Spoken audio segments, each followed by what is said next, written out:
You are listening to the Philosophy Podcast. Here we will periodically showcase audio renditions of great works from philosophers such as Plato, Aristotle, Descartes, Nietzsche, and more.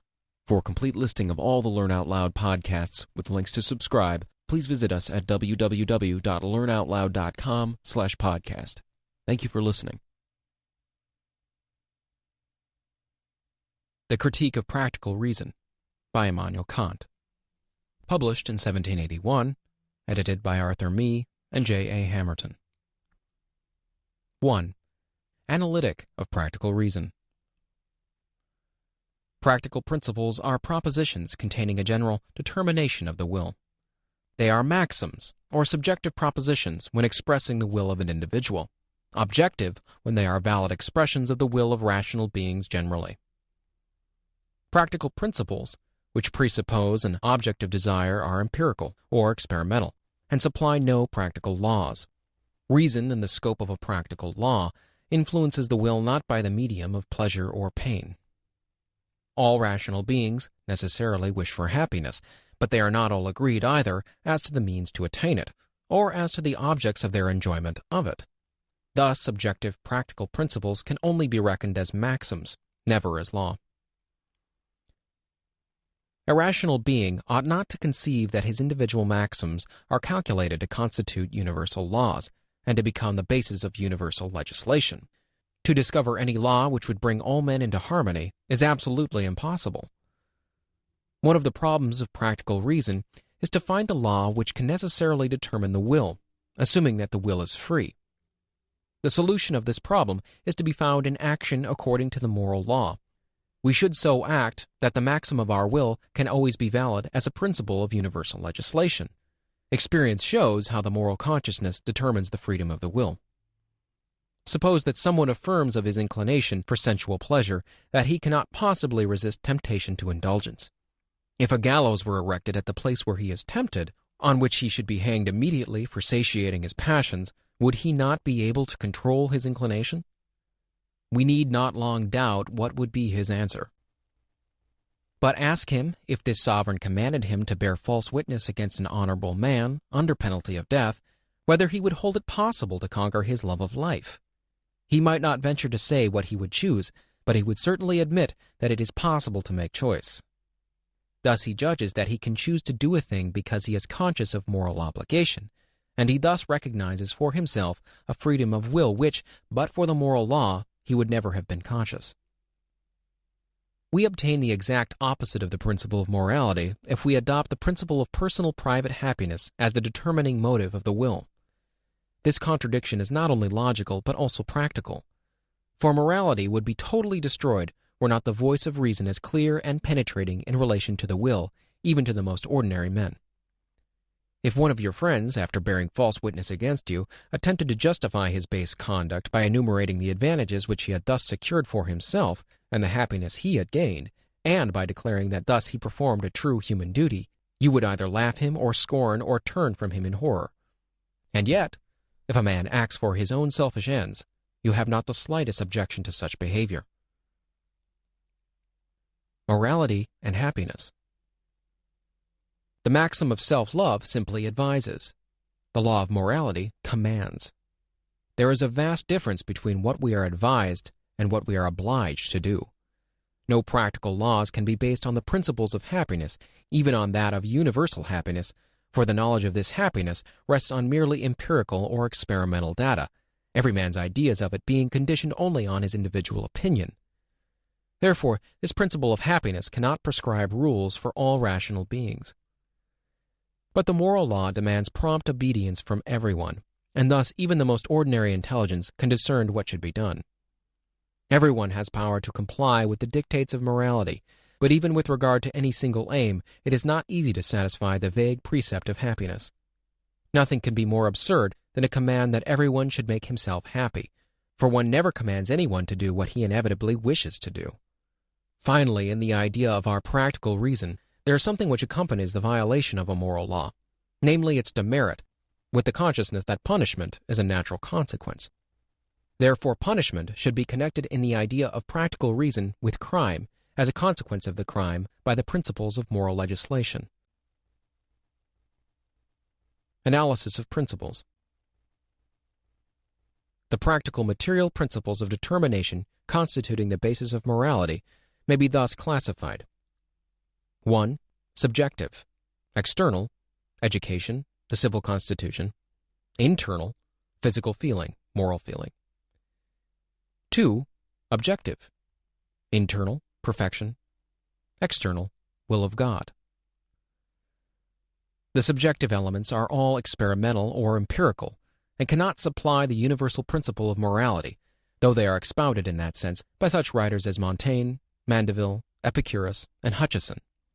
But the objective elements, as enunciated and expounded by Wolff and the Stoics, and by Crucius and other theological moralists, are founded on reason, for absolute perfection as a quality of things, that is, God himself, can only be thought of by rational concepts.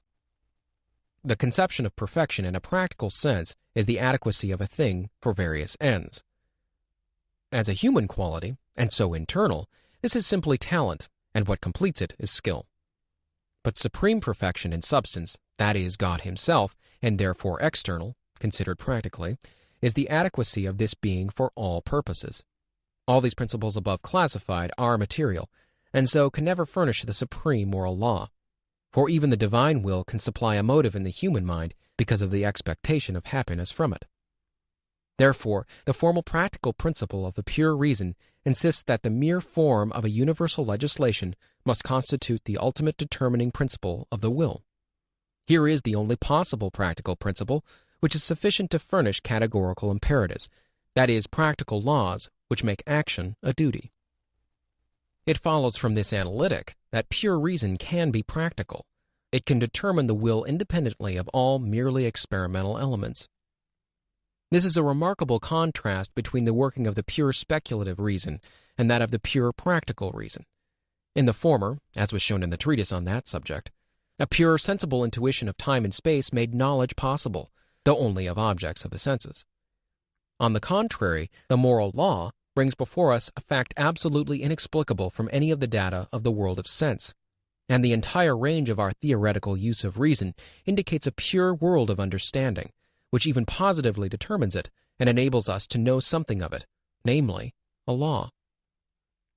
We must observe the distinction between the laws of a system of nature to which the will is subject, and of a system of nature which is subject to the will. In the former, the objects cause the ideas which determine the will. In the latter, the objects are caused by the will. Hence, causality of the will has its determining principle exclusively in the faculty of pure reason, which may therefore also be called a pure practical reason. The moral law is a law of the causality through freedom, and therefore of the possibility of a supersensible system of nature. It determines the will by imposing on its maxim the condition of a universal legislative form, and thus it is able for the first time to impart practical reality to reason, which otherwise would continue to be transcendent when seeking to proceed speculatively with its ideas. Thus the moral law induces a stupendous change. It changes the transcendent use of reason into the immanent use, and in result reason itself becomes by its ideas an efficient cause in the field of experience. Hume and skepticism. It may be said of David Hume that he initiated the attack on pure reason. My own labors in the investigation of this subject were occasioned by his skeptical teaching, for his assault made them necessary. He argued that without experience it is impossible to know the difference between one thing and another.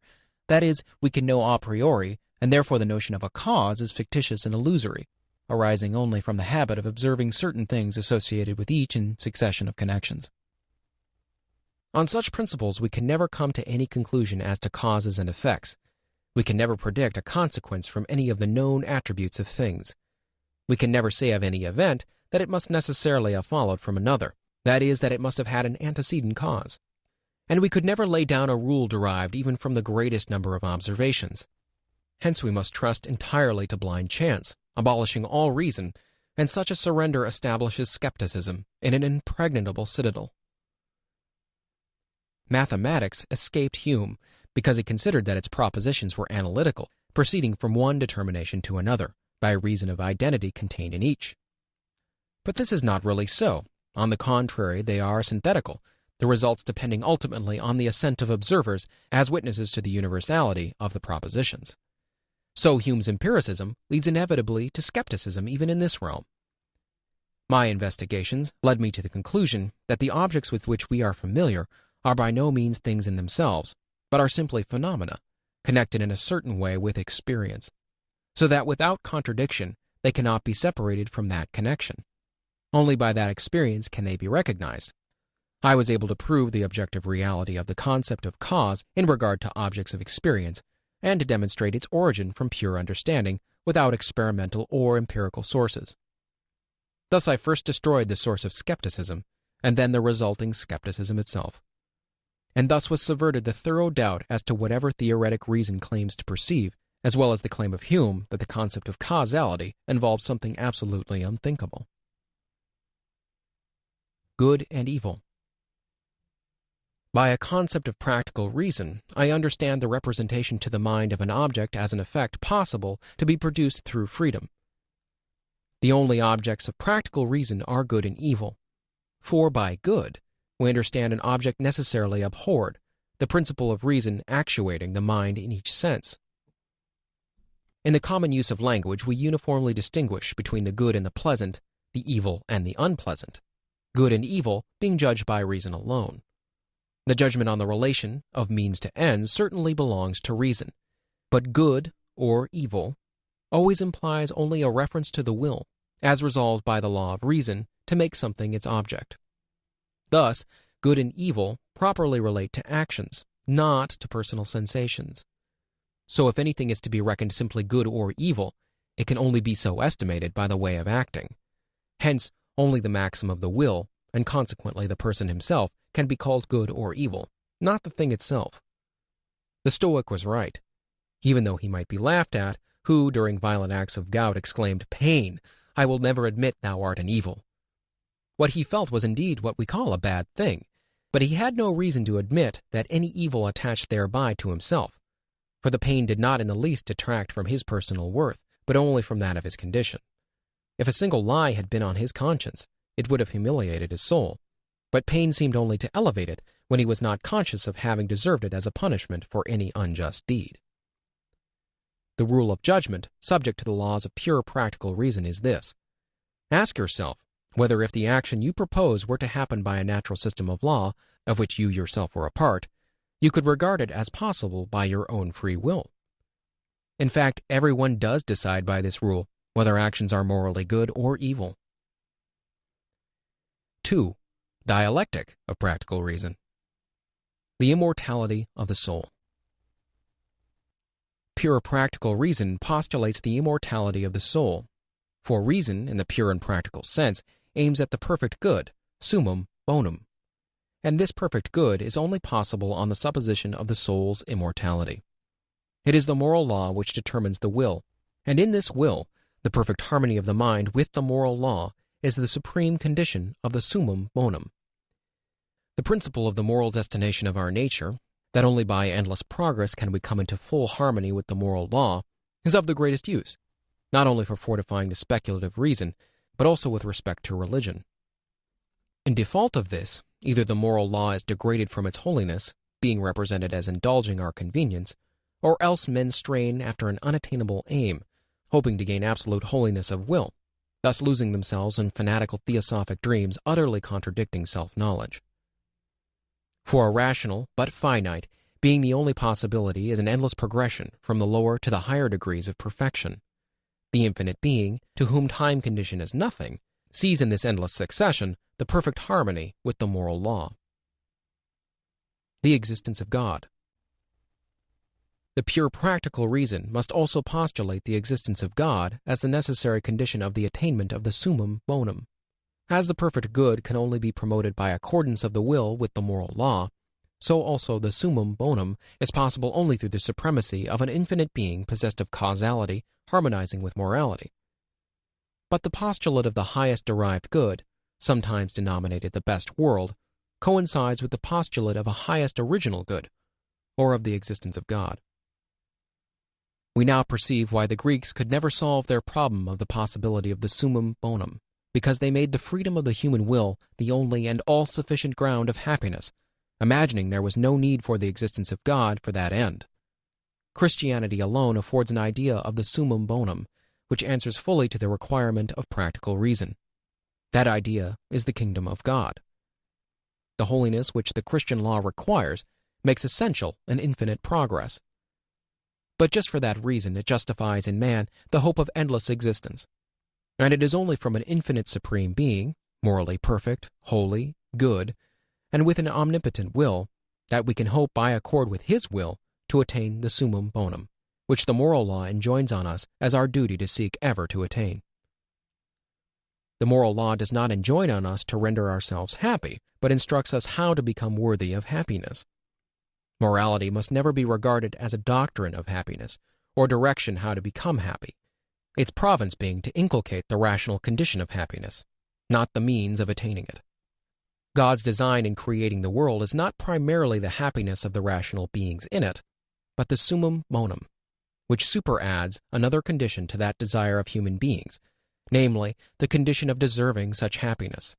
That is to say, the morality of rational beings is a condition which alone includes the rule, by observing which they can hope to participate in happiness at the hand of an all-wise Creator. The highest happiness can only be conceived as possible under conditions harmonizing with the divine holiness. Thus they are right to make the glory of God the chief end of creation. For beyond all else that can be conceived, that glorifies God which is the most estimable thing in the whole world, honor for his command and obedience to his law, when to this is added his glorious design to crown so beauteous an order of things with happiness corresponding. Conclusion. Two things fill the mind with ever new and increasing wonder and awe: the starry heavens above me and the moral law within me. I need not search for them and vaguely guess concerning them, as if they were veiled in darkness or hidden in the infinite altitude. I see them before me, and link them immediately with the consciousness of my existence. The former begins from the spot I occupy in the outer world of sense, and enlarges my connection with it to a boundless extent, with worlds upon worlds and systems of systems. The second begins from my invisible self, my personality, and places me in a truly infinite world, traceable only by the understanding, with which I perceive I am in a universal and necessary connection, as I am also thereby with all those visible worlds. This view infinitely elevates my value as an intelligence by my personality, in which the moral law reveals to me a life independent of the animal and even the whole material world, and reaching by destiny into the infinite. But though admiration may stimulate inquiry, it cannot compensate for the want of it. The contemplation of the world, beginning with the most magnificent spectacle possible, ended in astrology, and morality, beginning with the noblest attribute of human nature, ended in superstition. But after reason was applied to careful examination of the phenomena of nature, a clear and unchangeable insight was secured into the system of the world. We may entertain the hope of a like good result in treating of the moral capacities of our nature, by the help of the moral judgment of reason.